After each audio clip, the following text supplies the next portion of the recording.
My name is teacher Christine, and today we're going to be working on Wohlfahrt Op.38 No.1. When first analyzing a piece of music, we always want to survey our notation. So here are a few things to keep in mind before we start playing. We're going to want to take into consideration the time signature, the key signature, what notes we are playing, are there any rests, what type of notes are we playing, and do we have a repeat on the end, tempo markings or dynamic markings. In this first etude, we are playing in the key of C major. And as we are playing on open strings, predominantly the A and the E, we don't really need to worry about much.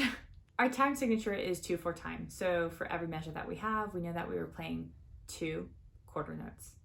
In our music, we only have quarter notes. We don't have any rests.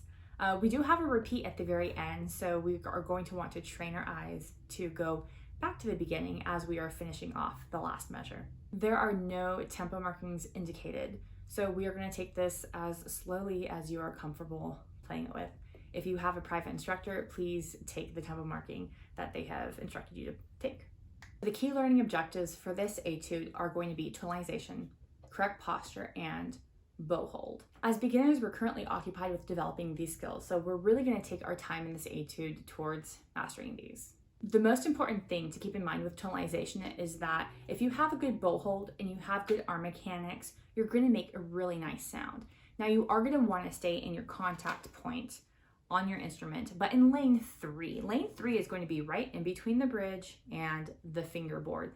So as long as you're bowing in the middle, in between your bridge and your fingerboard, you'll be great. When I talk about correct posture, I'm really talking about keeping your back nice and straight, your shoulders back, okay, and your muscles nice and relaxed in your neck. Putting your violin on your shoulder as properly as you should, right? With your shoulder rest, nice, and your neck on your instrument, okay? And this is great posture, right? We don't ever want to have our shoulders curved forward. That's going to drop our violin. And we don't want to be leaning forward or even slouching back. This can really hurt our back and does not help us create a beautiful tone that violinists are known for. The last thing I want to lightly cover is your bow hold, okay?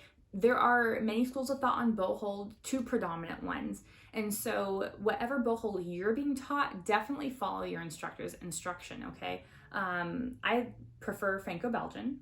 That's just my preference, but Russian's good. Russian's good for some things. So really, whatever school of thought you are, stick to that. But the main thing that we want to focus on, and the most important thing to remember, is to keep your contact points on your bow, okay? So a nice strong pinky, nice strong index, 2 fingers over your frog, and a nice bent thumb on the frill of your violin or your violin bow. When playing on any string in this beginning exercise, we want to keep our elbow and our wrist aligned together, okay? So when we're playing on the E string, your elbow is going to be much closer to your body. Okay, and then when you go and pivot to the A string, your elbow is going to be a little further away. Let's look at this. Okay, great. And then we're going to do 2 nice long bows like we see in measure 1.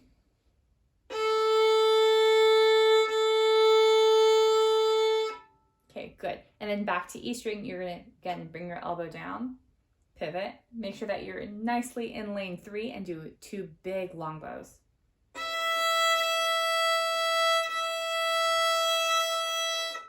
Next to clip, I'm going to be playing this etude at 62 beats per minute. Please check out the timestamps below and feel free to use this as a resource during your practice time this week.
pedagogist, I really do enjoy seeing students dedicate themselves to a lifetime of learning. So if you have tried this etude, please definitely comment below and tag me in your video. I would love to see it.